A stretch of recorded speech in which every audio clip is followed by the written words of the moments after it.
Yo, my man, Rich. Arsenal 3, Bournemouth 2. Your reaction, man, tell me. CYOG, man. We are the Arsenal.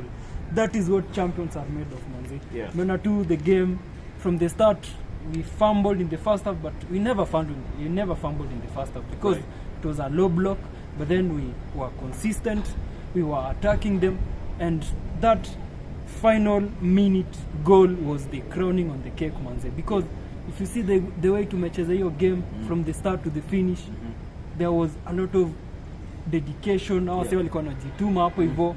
Though we had some rusty moments whereby they countered us and they were not clinical, too bad for them. You know, if this game was to go again, I would bet for us to win. Again. So like, I mean, I remember when watching the game actually in the same room with you, and you felt like Bournemouth was quite negative. You kept on talking about them being relegated. I mean, what are your thoughts on this? How did you find the game? Because I found it was quite negative. I mean, the football style was there's so much wasting of time. There was so much, I mean, I just didn't like the way they played. But respect to them, they did their homework on us, especially the first half. I mean, it was quite a hard time, but the cracking the defense was quite hard. But well, tell me your thoughts, man. No, these guys were very lucky. 4 penalties, which I think were penalties, which you should have been awarded. And then that low block, man. How can you play with 7, 8 defenders in a game where you should score? You know, their game, their mentality, their mindset for the game was, you know, these Arsenal, they're top of the league, very tough. Takuja tu tukae nyuma na tukaze. Lakini sisi ni wale wabaya. Reece Nelson, what a man, what a player, what a substitute. That was an Arteta masterclass.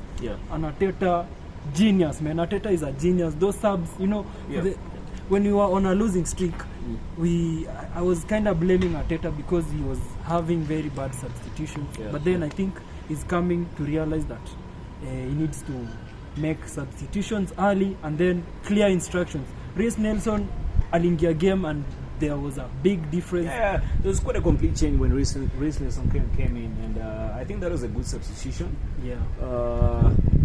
I don't know, sorry if I'm cutting you short, but I just wanted to ask one question before it gets off my head. I mean, for a moment I thought actually we were supposed to be given like 4 penalties.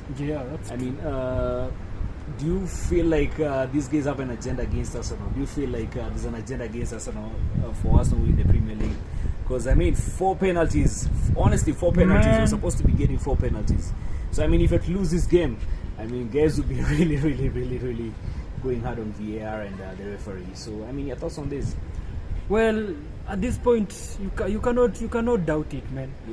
We have tumenyimwa points kadhaa. Ukiangalia game ya Brentford, ukiangalia before that there is penalties which we are supposed to be awarded. We have never been awarded. You know, at this point you cannot doubt it. It is like there's an agenda against us. And personally I think kuna msee anafaa ende tu investigate FA kuna venye you cannot trust them fully and say, you know, wase wako kwa ofisi and they are 100% clean and not corruptible. Because everything they usually have a lot of decisions which are very questionable. The VR has been a bit shaky until the moment where we had that ref who had to quit his job.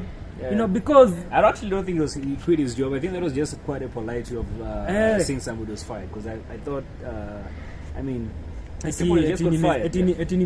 nimesahau kuweka lines. Aje sasa.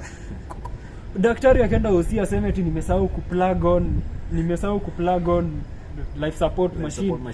Hiyo ni incompetence, manze. Of the highest level. The 4 penalties today, I think hata moja ingepatiano na mapema because kama there was a handball, it was a clear handball. Alafu they never gave it. But then one thing that I actually want to commend the boys, I mean, even though the penalties were not given the penalties, but I really like the attitude. I mean, okay, tumenyimwa, get on with it. That was a good attitude. I think looking at it from my personal perspective, I think that's a team that is in a position for the Premier League. I mean, that's what leaders do. If you look at what Man City has been doing over the years. So I don't know. The last question that I have for you, what do you think? Do you think at this point? Do you think how many games are we left? 12 games. 12 games. Do you think we're at a place whereby probably we stand a high chance of winning the league? Well, at this point of the season, I believe we can win the league. We have Newcastle away, we have Liverpool away, we have Man City away. Very tough games, very top teams, except for Liverpool. But then, I believe, with the players we have, with the kind of discipline and the mentality that these players are in, there is nothing that they can't do, manzi. You just have to support them and believe up to the last minute. Kama leo tumetoka 2-0. Alafu tukawapiga 97. 2-0, man. Tukapiga bao ya mwisho. That kick was sweet, manzi. Hata mimi nilikuwa tu na feel nikari mimi nimeipiga, manzi. That was sweet and I felt it in the heart, manzi. And I believe Arsenal, this season, man, it is written in the stars. I can say that. It is written in the stars. We are going to win it. And to the players and to our manager, we just have to support them and keep on believing. Yeah. Strong, man. Strong.